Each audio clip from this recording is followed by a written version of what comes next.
এই খণ্ডঘোষেও আপনারা জানবেন, এই খণ্ডঘোষের অনেক জায়গায় বাংলাদেশি মাইগ্রেট, বাংলাদেশি রোহিঙ্গারা এসে থাকতে প্রবেশ করছে, থাকছে। পুখরিতে অনেক জনাই বাংলাদেশি রোহিঙ্গারা এসে প্রবেশ করছে। দেখুন, ভারতীয় মুসলিম হলে কোনো প্রবলেম নেই, সত্যি কথা বলতে, কারণ আমাদের নেতৃত্ব দিচ্ছেন সোফিয়া, আমাদের সেনাবাহিনীর একজন, তিনি নেতৃত্ব দিচ্ছেন, তার কথা আমরা শুনছিলাম, আমাদের সে নিয়ে কোনো প্রবলেম নেই। আমাদের নরেন্দ্র মোদীজি সবসময়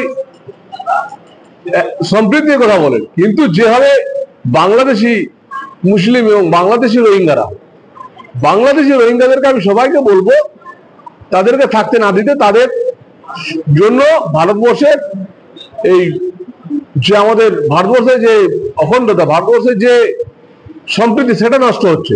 মুর্শিদাবাদে যে আক্রমণ করেছিল সেগুলো ম্যাক্সিমাম বাংলাদেশি রোহিঙ্গা। এই জায়গাগুলো ভাবতে হবে। এই খণ্ডঘোষেও আপনারা জানবেন, এই খণ্ডঘোষের অনেক জায়গায় বাংলাদেশি মাইগ্রেট, বাংলাদেশি রোহিঙ্গারা এসে থাকতে প্রবেশ করছে, থাকছে। পুখরিতে অনেক জনাই বাংলাদেশি রোহিঙ্গারা এসে প্রবেশ করছে। দেখুন, ভারতীয় মুসলিম হলে কোনো প্রবলেম নেই, সত্যি কথা বলতে, কারণ আমাদের নেতৃত্ব দিচ্ছেন সোফিয়া, আমাদের সেনাবাহিনীর একজন, তিনি নেতৃত্ব দিচ্ছেন, তার কথা আমরা শুনছিলাম, আমাদের সে নিয়ে কোনো প্রবলেম নেই। আমাদের নরেন্দ্র মোদীজি সবসময়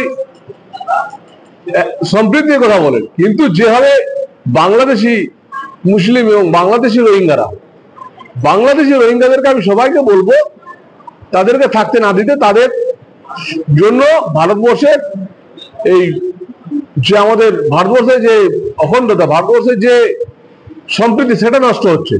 মুর্শিদাবাদে যে আক্রমণ করেছিল সেগুলো ম্যাক্সিমাম বাংলাদেশি রোহিঙ্গা। এই জায়গাগুলো ভাবতে হবে।